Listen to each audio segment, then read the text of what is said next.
I think their defense will keep them in every game. I'm just so worried about the offense because they might, and all caps, they might lack the consistency to get them through the playoffs and back to the Super Bowls.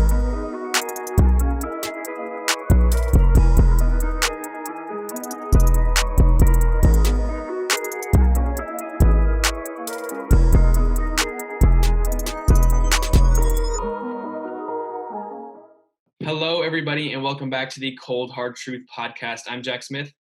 I'm Shrikar Gendran. And I'm Nish Gupta. And today, guys, we went onto playoffpredictors.com. We're going to have it linked in the description for you guys if you want to kind of go along with us. And we predicted every single game of the NFL season, and we came out, it spit it out, and we got our complete record predictions for each team. We've got our full standings, playoff brackets, and so we're going to go through these in a series, division by division, and today we're starting with the NFC West. So we're going to tell you all about our record predictions and predictions for the year for the NFC West, and we'll start talking about the Arizona Cardinals. What do you guys have to talk about? Yeah, so to kind of highlight the Arizona Cardinals, right? I mean, what's not to love about their free agency and their offseason? I mean, obviously they got DeAndre Hopkins for a trade that many people had doubts in their mind about Bill O'Brien afterwards. And you know what? I mean, as much as I think receivers aren't as important as people may seem, I mean, getting a top 3 receiver has to be an upgrade. And I think DeAndre Hopkins, Christian Kirk, Larry Fitzgerald, I think that's a solid receiver group. And I think although Fitzgerald is very old, he's still reliable. And I think he finally gets back in his slot position where he actually did really well in 2017, amassing 1,000 yards at that age. So I think he can still be productive there. And I think Christian Kirk has the potential to hit over 800 yards as an outside threat. So obviously that's something that we all love. Obviously they picked up Josh Jones in the 3rd round of the draft, and obviously Isaiah Simmons. I think I've said the word obviously a lot, but I mean, it's clear cut that the Cardinals have had a great offseason. So with that being said, I think my record, right, when I looked at the Cardinals it had a mix of both. I think they were going to pull off some upsets. Like, for example, I have them beating Buffalo at home. That's an upset that I see. I have them beating Dallas. That's another one. Even on the road against Seattle, I think that's another one that they could pull off. They did it last year. I think they can do it again. So, but, you know, there's also that young factor, right? They're still a young team. So, like, you know, deciding game week 17, I actually have them losing to the Rams. And my final record is 8-8. And that's not bad for a team that, you know, went 5-10-1 last year, obviously coming off a really, I would say, flashy year from Kyler Murray. And I think now that he has Cliff Kingsbury for a second year, I think he's only going to get better. I think he's going to improve his win totals. But again, it's just a weird season, no OTAs and stuff. It's harder for him to get that chemistry with guys like DeAndre Hopkins. It's harder for Isaiah Simmons to get more acquainted with the playbook because he's going to have to play that quarterback role for this defense. And there's a lot of stars on that defensive line. Obviously, Chandler Jones, they added Kennard. We got to talk about Budda Baker, who made the top 100 list for a reason. So there's a lot of things to like about this Cardinals team, but the one factor that I have going against them is their youngness. And there's a lot of people who say, you know what? The Chiefs and the Ravens, right? 2 second-year quarterbacks who just lit it up and went crazy. Can Kyler Murray be that guy? Absolutely. But I just don't see that same thing in him than I do with Lamar Jackson and Patrick Mahomes. So as a result, I got him going 8-8, which is not bad at all in a loaded NFC. So guys, let me know your thoughts. I'll go ahead now. Yeah. I think if we flash back to when Arizona decided to hire Cliff Kingsbury as their head coach, I mean, I think it was pretty unexpected, at least for me. Obviously, he's one of the or like the more respected offensive minds in the league. But, you know, after that losing season at Texas Tech, I don't think it was expected that he would then become an NFL head coach and take that jump. I mean, he signed to be offensive coordinator at USC, and they stole him away. And I was mad, but I did not expect it whatsoever. And then, of course, he pairs with Steve Keim, and they pulled off another surprising move by taking Kyler Murray at number 1 and trading away Josh Rosen, who was picked 10th by Arizona the season before. Murray obviously proved to be a good pick. He threw for 3,722 yards with 20 touchdowns. Murray also ran for 544 yards with another 4 on the ground. Even with his performance, Arizona was just 5-10-1 on the year, but they did improve on both sides of the ball this offseason. So I think they are a team worth keeping an eye on. Obviously, biggest move was trading for DeAndre Hopkins. No question there. I mean, not only do you land a star receiver in that move, but you also unload that that oversized contract from David Johnson. So that's a win-win right there. I think the only question marks are really the defense and the offensive line. And you might question me on the defense, but Arizona, they had a chance to draft one of the big tackles in this class, which would have helped, but instead elected to take Isaiah Simmons. No problem with that pick. I think they were definitely still fortunate to still land Josh Jones in the third round. He will be a potential starter down the road. Overall, there were just a lot of improvements for the Cardinals. I think they look now like a team that can compete with just about anyone. So I have them going 9-7. I know Anish had him at 8-8. I'll go one win higher. I think this team definitely lives up to the hype. In a crowded NFC West, do they make the playoffs? I say yes. I think I have them as a 7 seed. It's obviously going to be tough. I mean, it's the best division in football, but hey, I believe in this Cardinals team, and I think they can do some magical things this year. Yeah, I think the Cardinals were easily the most intriguing team this offseason and kind of going into this season with Kyler Murray, coming into his second year, as well as Cliff Kingsbury and all the offseason additions they had. And Trigger, you kind of touched on the Isaiah Simmons pick. I mean, it's no secret. I thought that Isaiah Simmons could be the best player in last year's draft, and he was definitely my favorite. But I'm not sure Arizona was in the position to draft best player available there. I mean, they already had a strength at inside linebacker. And unless they have this insane plan in place for Isaiah Simmons, I feel like as good as he is and as good as I think he will be, they might have been better off taking a tackle. And they did not completely shore up the offensive line. That is the biggest issue on that team. And not to mention, I think that they've got problems on the interior D-line. They might have problems at corner unless Patrick Peterson can completely revive himself after that kind of a letdown season last year, especially with the suspension. So while I think this team definitely got better, I mean, it for sure got better. And with Murray getting a second year under his belt as well as Kingsbury, it will get better. I just, in a loaded NFC and a loaded division, I don't see them make the playoffs. And you went one win higher than Anish Shrikar. I'm going to go one win lower. I'm going to say 7-9. I think that just with the teams in their division and the teams they play, I think 7-9, they'll take it. I think it's realistic. I think a lot of people may be a little bit overreacting to them this offseason. Well, quick reaction before we go to the next team. It's just one, to touch on Kingsbury. I think he's done well with quarterbacks. I mean, obviously he had to choose between Mayfield and Mahomes, right?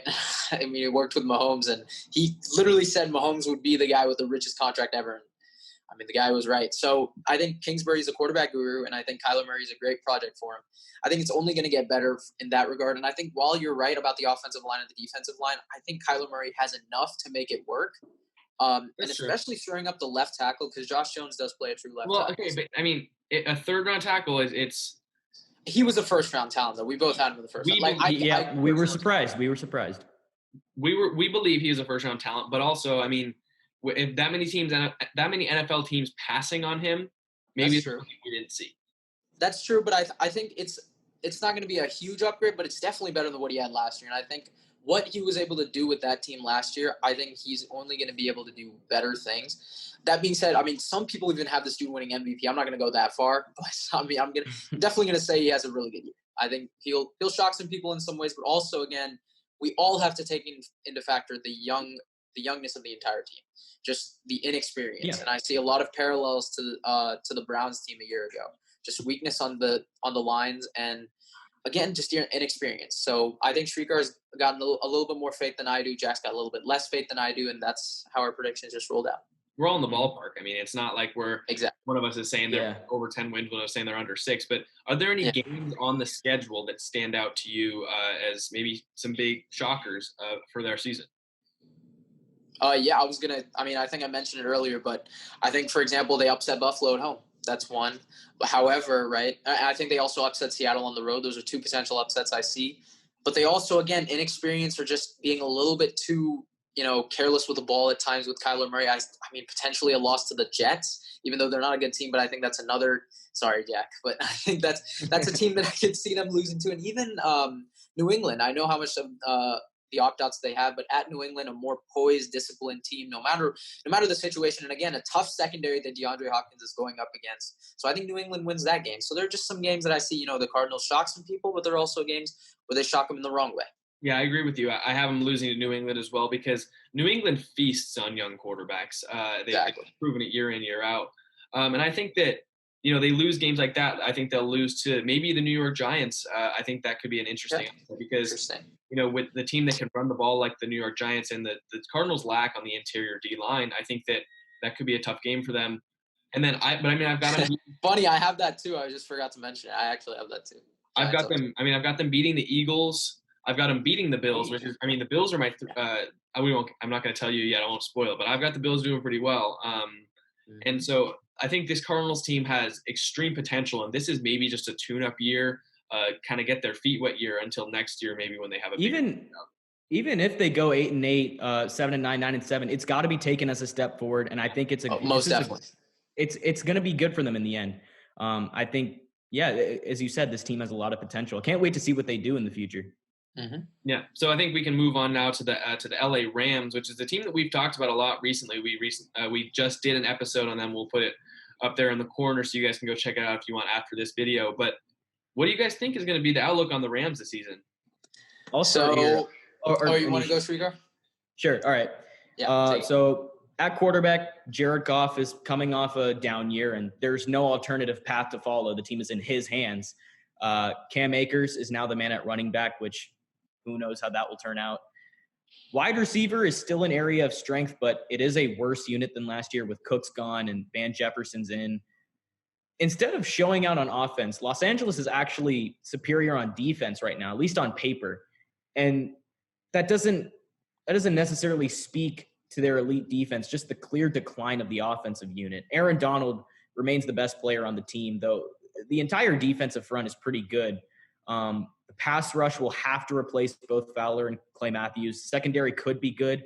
Obviously, you got Jalen Ramsey back there, but a lot of the big names are gone from this group. Who knows? Maybe that will be beneficial. It's like for a few years, the Rams always felt like the premier program in the NFC when it came to offense. I think just in general, and that's just completely gone for me. I mean, all the hype around their offense is completely gone. Their path to the playoffs is murky now, let alone contending for a championship, which I don't think is going to happen. We've seen often how quickly great teams can fall and how fast these unknown teams can rise. But, I mean, we're still kind of shocked when it happens. This was I don't know if I want to go that far yet. I was going to say this was a dynasty in the making. But I think you got to win at least one championship, I think, exactly. To even have that. Yeah. That's why I backtracked. But they had there was a possibility, though. They had the pieces in place. But they were contenders. Yeah. Now I just don't see them as contenders anymore. So I had them at 6-10 and missing the playoffs. You're in the cellar of the NFC West, which isn't – I mean, the cellar of the NFC West is still pretty good considering it's the NFC West. But, I mean, still, it's just disappointing. And when you look at the future and you have to look at their cap situation, it's just a nightmare. I think if I had to make a prediction right now, I think Ramsey's gone. I know that the Rams are going to be trying to re-sign him considering what they gave up for him. But, you know, this team is obviously – or not obviously, but I'd say they're on the decline. And you can go check out the Rams episode if you want. They go 6-10 in your thing, and they don't even get a first-round pick. Yeah, the first-round pick's gone. And now Jacksonville's got what do you got? Mm-hmm. Like they screwed themselves. They got two on them. Yeah. That's why I wasn't a huge fan of the Ramsey move at all. I know a lot of people were kind of riding that hype train, but I just never really liked the Ramsey move. He's a great player, like don't get me wrong, but what you're giving up for him, it's way too much. And I kind of see parallels with that and the Seahawks trading for Jamal Adams, which we'll get into in a bit with the Seahawks. But it's just when I look at the Rams, obviously I don't see them making the playoffs, but 6-10, it's just this team is on the decline, and it's crazy to see how far they've fallen. Anish? Jack, you want to take it over? Oh yeah, sure, I'll take it over. I've got the same record prediction as Shrieker. I think that the Rams, they're the first example I think that we've seen in a while of a team that buys in too much to success. I think that they saw that they were just a little bit away from a Super Bowl the year before. They started to lose some games and they got desperate. They got very desperate. And then you see the big thing that they did is the Ramsey trade, getting rid of their entire future over the next couple of years to get Jalen Ramsey, who's a great player. I mean, I agree with you, Jerry. He's a great player, but I think that they should have just wrote it out and seen what would have happened instead of giving up, 2 first-round picks for Jalen Ramsey. I think that just they had 2 years of success, and they bought in trying to get to that dynasty that you were talking about and put themselves in cap hell with Goff's contract, Gurley's contract, and then the Ramsey trade. They really screwed themselves over on those ones. So they're on the decline, and it's not like they can get anything in the draft really early in the draft because their draft capital is gone. So I have them going 6-10 as well, and I think that, I mean, I don't know if they can really salvage this at all because of the cap space, that the cap situation that they're in, and they might do even worse the year after. Well, I think you guys made some great points. Shrikar, I think the defensive point that you made, I would argue their offense is better because on defense they lost guys. Eric Weddle, Marcus Peters, who immediately became a top 8 corner when he went to the Ravens. We obviously discussed that in our previous episode with discussing the Rams. Dante Fowler is gone. Corey Littleton, a guy that we forgot to mention, he's a stud. So that's another guy that terrible loss for them. So, and while their offense is still kind of stagnant, I mean, they didn't do much last year. Goff had a terrible year under a terrible. I mean, their line played okay, but they also played terrible in key situations. And like I've said, I mean, I don't trust Aaron Donald in big games, and that's funny because I'm talking about a defensive tackle like that. But if you're going to put him in the tier of top 3 player in the NFL, okay, that's how I'm gonna grade you. I'm going to look at your playoff performance, and I'm going to hold that against you, even if you're a defensive tackle. And I know people get mad at me for that, but you keep him that high, I'm going to hold him to higher standards. It's just how it works. So I needed you to do better in Super Bowl 53. I needed Jared Goff to do better in Super Bowl 53. I needed Brandon Cooks to do better in Super Bowl 53. There were so many key errors that happened in that game. And I know it was a 3-13 game. The casual fan would say, okay, this was the worst game ever. But you know what? I really enjoyed the game as a I wouldn't say analyst, but as a true NFL fan, I really enjoyed how the defense played. And I think there were key situations where this game could have been a lot more interesting than it really was. But Aaron Donald not being able to get at Tom Brady during that game-winning drive, Brandon Cooks dropping the pass against Stephon Gilmore. I mean, there were just or I think it was McCourty, but there were just so many plays in that game. And I know I'm referencing that going into this year, and I just think Jackie made a great point about how they got desperate. I mean, you give up 2 first-round picks for a corner that isn't even guaranteed after 2021, I believe. That's just plain desperate. After the Niners had a great start, right? What are you doing? I mean, usually when I say a trade in sports goes through, I always say the team that gets the best player usually wins, but not when it's 2 first-round picks. I mean, this is something that we usually don't see. So, I mean, I think it's starting to become a norm in the NFL. Stars want to, go to these big name teams, and we're just seeing it in all types of sports in America. And I think that's causing teams to give up more to get them.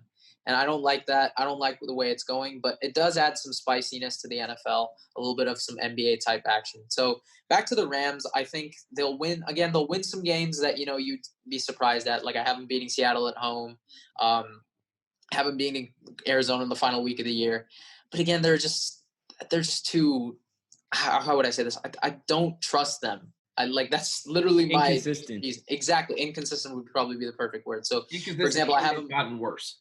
Yeah, that's true. Yeah. I have them losing 4 straight. I'll just bring it here. Week 11, I think Arizona beats them. I think the Niners beat them Week 12. Tampa Bay beats them Week 11. Niners beat them Week 12. Arizona beats them Week 13, and New England beats them Week 14. So I have them going a spot ahead of you guys. I have them going 7-9. But again, I think they are on the steep decline, and I think you've got to really think about if Jared Goff is your franchise quarterback.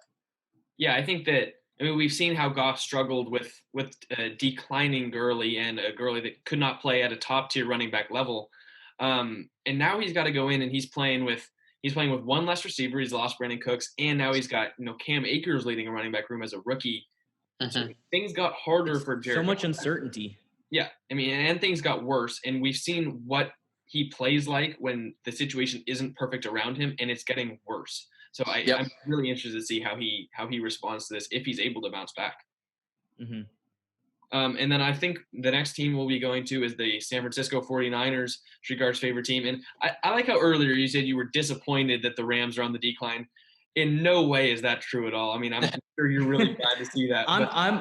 It's like I'm disappointed for them. You know what I mean? Like I'm always gonna I'm not gonna belittle them or anything. I mean, obviously I'm happy, but I'm not gonna. I think it's let that out. Teams, it's like there's always that one team in the division that you really hate, and the other two, it's like, okay, yeah, I don't like them, but You know And what as I soon mean? as Like, I know they they made can't do that everything. Ramsey trade, I kind of sensed that they were going to be declining. It's just what they gave up. Like, you're just bargaining your future for one guy, and I know I he's think it was good, just how but they finished. They couldn't. I mean, if they had competed this year, then maybe I would have said, okay, maybe this is maybe. interesting. But they just couldn't do it. So Hmm. yeah, Shrikar, why don't you start us off on the San Francisco 49ers? Sure.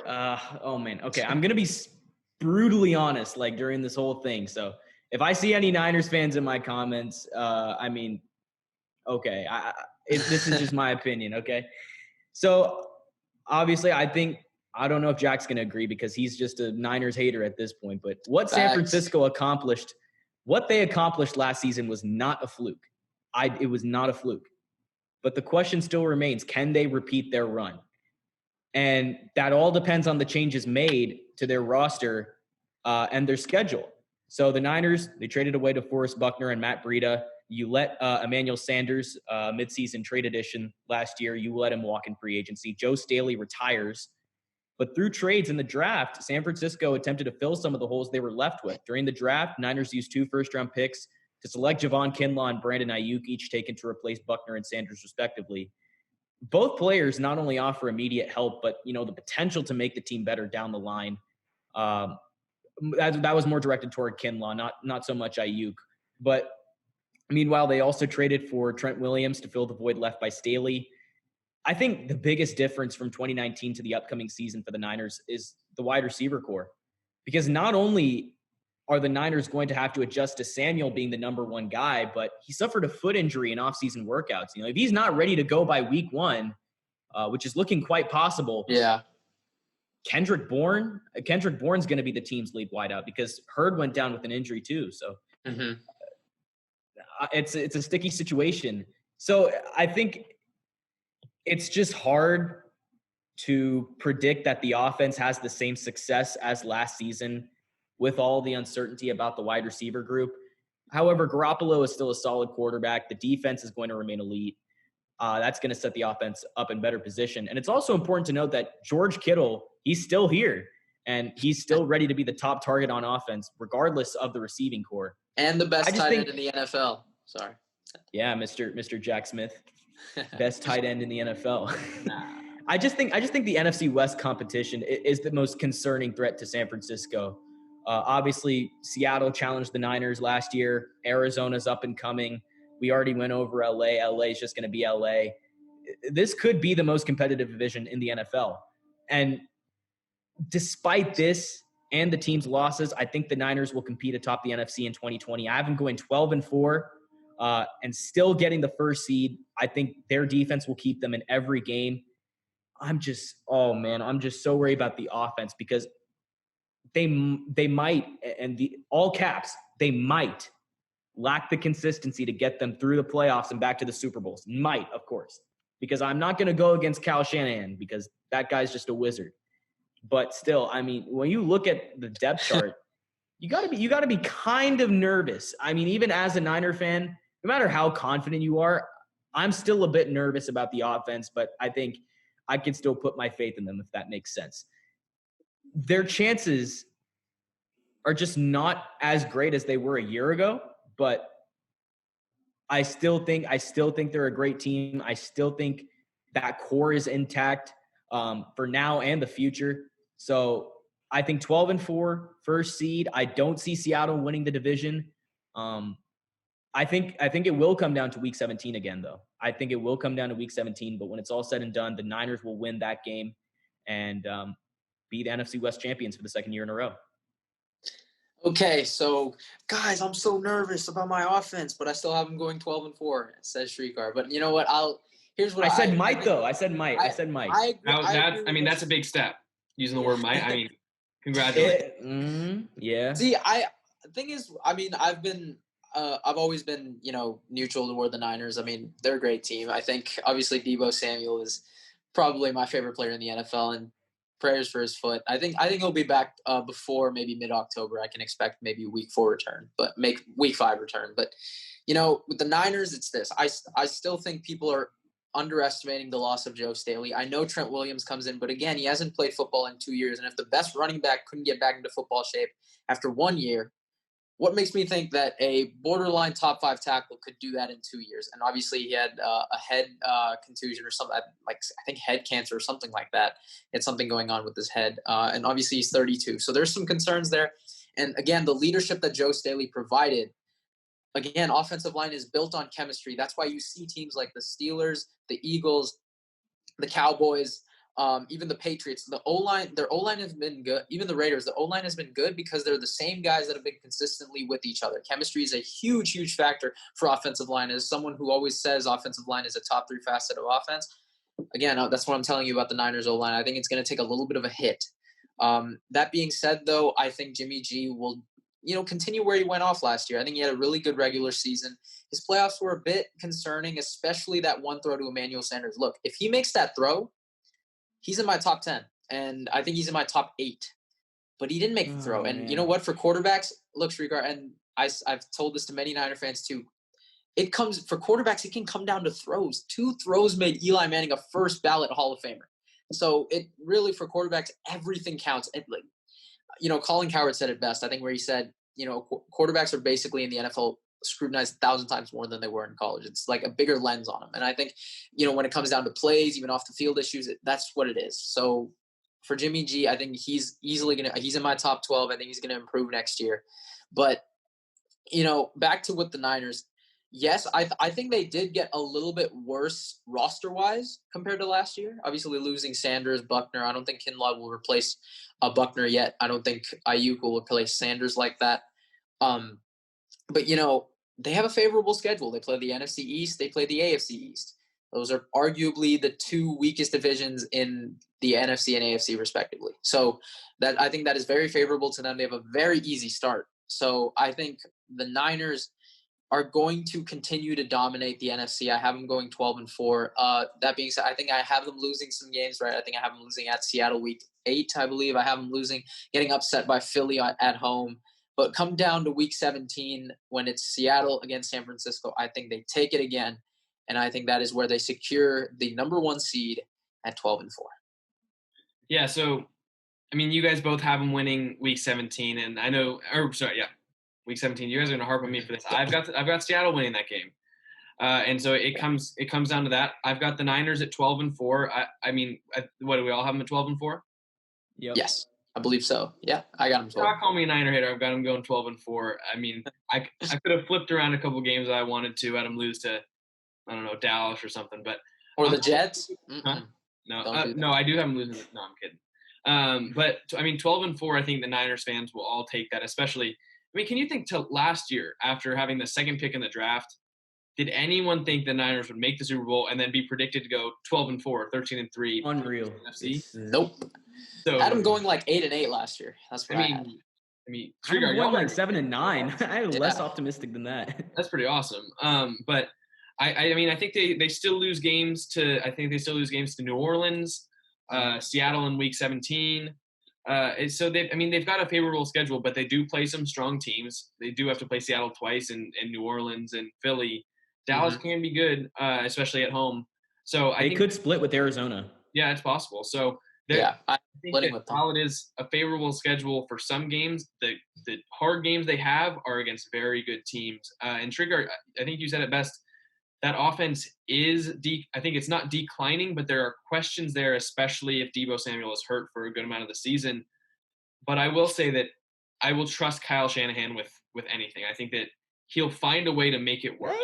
Everything except a Super Bowl lead. I was literally about to tell you that. We're talking regular season right now. Yeah. But I think that on offense, he'll make it work with what he has, especially if he's able to plan. If he knows Deebo Samuel's going in, not going to play week 1, he'll be able to plan for that. And I think that they'll still be able to make it work in the running game. He obviously has a bunch of tricks up his sleeves. I'm sure we haven't even seen yet. But I've got San Francisco going 12-4. Not winning the division, though. I'm sorry. I can't give them the division, especially since Seattle wins week 17. So I want to know, what do you guys think of this Seattle Seahawks? All right. So to discuss the Seattle Seahawks, obviously Jack just kind of gave away his division prediction. There's a lot to like about them, right? Russell Wilson, I think, who, people were shocked about 0 MVP votes. I think I was shocked a little bit, but at the same time, I recognize that during his years of greatness, there have just been other stories that have just taken off. And I see a lot of parallels to Drew Brees. Same thing, consistent greatness, but there have just been quarterbacks with better stories at times. So, I'm not surprised a little bit by it's a bit of both, but obviously he's a top 2 quarterback. I think everyone can agree on that. Those who have Lamar over him, you're delusional. So Russell Wilson is a very, very good quarterback. And I think that is why Seattle Seahawks have not had a losing season when he is under center. You can say the questions about the O-line, but it's like he's made it work with damn near everybody. I mean, he lost Max Unger and everyone thought, okay, that was a weird trade, but he picks it right back up. I mean, J.R. Sweezy, that's the type of guys he's working with. George Fant? I mean, the dude couldn't block to save his life. So, Russell Wilson finds ways to make plays with his legs, with his arm. I mean, you guys saw that throw to Lockett, right? And the Rams. AWS literally named it like a 0.4% chance of getting completed. And it was crazy. I mean, only he can make that throw. So he's just Russell Wilson. I know I'm kind of digressing here, but he's a great quarterback. And I think that's why I got Seattle, obviously going back to the postseason. And again, like the Niners have a favorable schedule, so do they, because they play mainly the same teams. They obviously play the AFC East as well as the NFC East. But, there's a factor here that people don't actually recognize. So Seattle was second in the division, correct? And how the scheduling works is you play a team you play the full division in the NFC, right? So for example, it's the NFC East for the NFC West. They will play everyone in the NFC East, but each team will play, right, in the other 2 divisions, the team that finished at the same standing as them. So Seattle will play the second best team from the NFC North, and they will play the second best team from the NFC South. I think that is very very underrated fact about the scheduling system. It's because since they were so good last year, but they finished second, they actually don't have to play the division winners that the Niners do. So the Niners have to play the Saints, Seattle doesn't, right? That's like a big highlight there. The Niners have to play the Packers, Seattle doesn't. So I think that's another factor that people don't address. There's another one too. Seattle has the worst traveling schedule. I think that's also a bit concerning. But other than that, I really don't anticipate them being too big of a factor. While they play a bit of easier teams, while they also have a little bit of travel thing, I still think they get it done. I think they go 11-5 again. I think they win some games that, you go, wow, okay, they're really going crazy. But also, I think they lose some games that they should have won. For example, I think they lose to Arizona at home. I think that's one potential upset I see. I see the Rams beating them at home off a bye. But I think it all comes down, before you guys go, I think it all comes down to this Week 17 game, right? And usually we haven't seen this Week 17 game being as anticipated as we did last year. But, this is where it comes down to. This is what it'll go for. And I think the problem is with Seattle, it's just I think the Niners have a formula that can really work against the Seattle team, especially with the D-line. And we saw what the wide receiver core did to their secondary last time they played. They were going crazy over the middle of the field, yards after the catch. So that's why I have the Niners doing it again. And I think it's great because the second game is at their home turf. I think if it was Week 17 in Seattle, I think it's a different story. But really, I think despite the fans, despite whatever happens, I think it's just a different vibe there in Levi's, and I think that's why I got the Niners taking the division. But Seattle 11-5, don't sleep on them. I think Anish really hit it on the nail with the offense, but I kind of wanted to focus on the defense, more specifically the offseason trade for Jamal Adams. And before going any further, I should say this is common knowledge, but this unit isn't anywhere close to as commanding as the Legion of Boom. I'm talking about the secondary. Just reflecting, that defense featured 2 future Hall of Fame defensive backs in Richard Sherman and Earl Thomas. And Cam Chancellor, that dude was basically a linebacker in a safety's body. He was absolutely insane. Watch his highlight. It's insane, the hits that he was able to He's do. scary. He's just an incredible player. He could strike fear in anyone. I remember watching the hit. For sure. I think that's. I remember watching that hit against Vernon Davis. You replaying it that dude is just vicious. Mm-hmm. But nevertheless, I think Seattle's secondary, it should become a point of strength for a defense that's otherwise very on the fence for me. And last season, Adams had an incredible year. He's, in my opinion, the best safety in the NFL. I think Jack would disagree with that because of his saltiness over the Jets trading him and him wanting out. But he is the best safety in the NFL. He turns that Seahawks secondary. Previously, we thought it was pretty mediocre. And now potentially a top 10 unit. I'd say they're top 15. I think just that safety duo of Adams and Diggs, that sits near the top of the NFL. You look at all the great safety duos, Anthony Harris and Harrison Smith is the best safety duo by far, in my opinion. You got Kareem Jackson and Justin Simmons, Matthew and Thornhill, Hyde and Poyer, as before mentioned, Adams and Diggs. And you got Marquise Blair providing depth, I'm pretty sure. The Seahawks don't have any concerns at safety, but I think where I'm most concerned is 1, the pass rush, 2, cornerback. Because corner, it could still give Seattle some difficulty this offseason. I mean, Shaquille Griffin, he had a great year last year. He made the Pro Bowl, career year. But look, offenses would always target Trey Flowers, and Trey Flowers was always exploited. I'd always see him throwing to that side. And, of course, the Seahawks traded for Quentin Dunbar, who they hoped could push Flowers or potentially start alongside Griffin. But we all know what happened with Quentin Dunbar. If you don't know, then I guess just look it up. We won't go into it. But I think the Seahawks are going to have to start Flowers opposite of Griffin again. That's the point. I don't like Trey Flowers at all starting alongside Griffin. But I think the team just still believes in him, that he can still turn his career around. But he cannot play like he did last year if Seattle wants to be an elite secondary. They're still good, but it's so many questions. And then with the pass rush, you lose Clowney. It's just and look, you don't a good pass rush is so beneficial to your secondary. So that's why I really wanted the Seahawks to bring in someone like Everson Griffin, who had ties to Pete Carroll, or you could just bring back Jadeveon Clowney. He's still there. There's still time. I still think you can make a move, but it's just tough because a good pass rush is so valuable now. I mean, just look at the Niners. We talked about them before. That pass rush helped the secondary so much.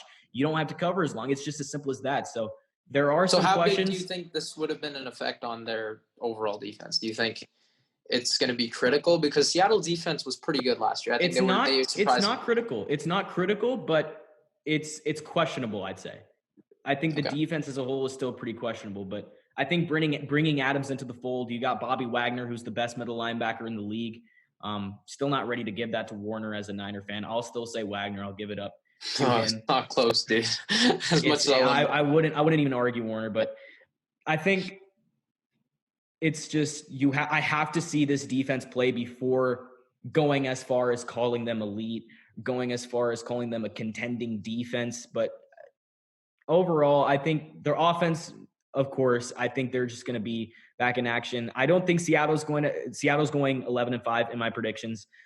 So you don't have that losing season. Has Russell Wilson? He's never had a losing season, has he? He won't ever have a losing season. That's insane. Okay, that's a bit too bold. Not that far, but won't go that far. Looking too far into the future. Looking too far into the future, my friend. But still, I think 11-5. It's, as Anish said, it's going to come down to week 17.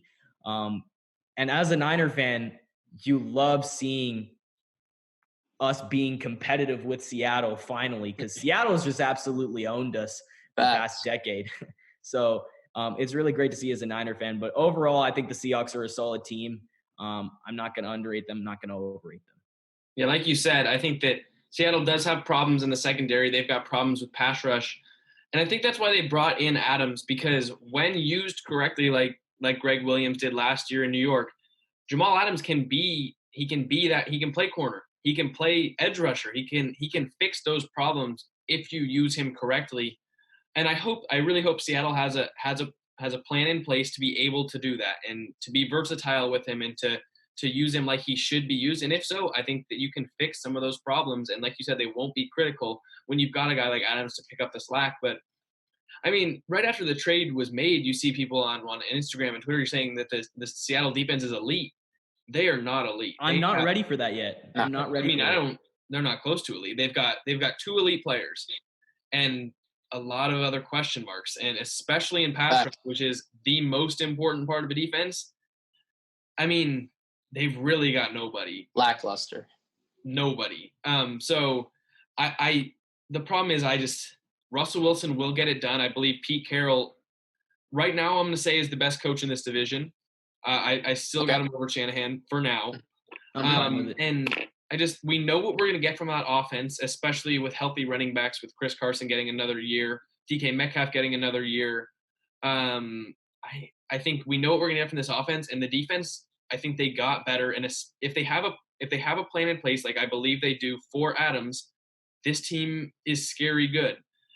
The only problem I have is I'm not completely confident that that's the case. I don't know if they have a plan in place to use Adams correctly, but if they do, I think he can fix a lot of the parts of their defense. But you still have them winning the division? I do still have them winning the division. I believe that they will use him correctly, but if they don't, I probably wouldn't have him winning the division. But I think that, I mean, he's that kind of player. As a safety, he can still win you games. He can still put you in position. Okay.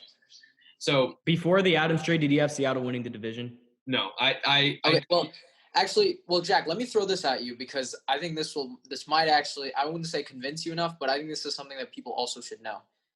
Look, Seattle last year, they went 11-5, right? 12 games were decided by 8 or fewer points. So they were 12 one that's possession. The style of football that they play. 10-2. I mean, that is almost unheard of, though. In the NFL, 10-2 in one possession games. I mean, I still have them going 11-5, but 10-2 is damn near impossible to repeat. And I know they're going to be down in those situations again. I mean, you barely beat Cincinnati, who goes 2-14 by 1, right? There are just some of those games where it's like, okay, what's going on here? I mean, like, it really came down to the wire for some of them. Some of the wins, the losses they had, obviously Baltimore, I thought was very convincing. Green Bay, I mean, you let Devontae Adams go for 160-2. Oh my God. I mean, like, but, what do you think about that? I mean, 12 one-possession games, I think there's going to be a lot of those, and I don't think Seattle goes 10-2 again. I think that just shows you this type of football they play. That's their style. They like to ground and pound the ball early in games, and if needed, put the ball in Russell Wilson's hands to win the game, and he does that. They're not a barn burner team. They haven't been, and I don't think they will be, but they have the pieces in place to wear you down throughout the game and go win a game on a last drive if they need to. Mm-hmm. It's just the style of football they play, and I think they'll continue to play that. Like I said, if they use Jamal Adams correctly, I think they win the division.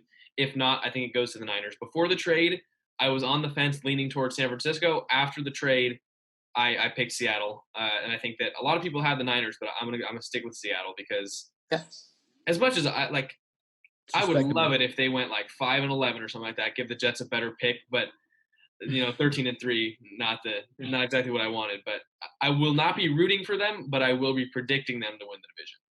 Sounds good. So I guess kind of now to go through our entire standings, I've got Seattle at 13-3, winning the division. I won't say seeding yet. I've got San Francisco at 12-4 in second, Arizona at 7-9 in third, and I've got the Rams at 6-10, rounding out the NFC West. I'll go next. I have the 49ers at 12-4, winning the division. I have Seattle going 11-5. All comes down to week 17. It's going to be exciting. I have the Arizona Cardinals going 9-7. Going to see a lot of improvements from them. And the Rams going 6-10. Who knows what's in store for their future? So to round it out, I got the Niners at 12-4, winning the division. I got Seattle 11-5. I got the Cardinals 8-8, and the Rams 7-9. And to kind of wrap this episode up, guys, make sure to check out our socials on Instagram, Spotify, Apple Podcasts. Please go check us out there. Check out our other videos down below in the description. And thanks again for watching, and we'll see you next time. We love y'all. See ya.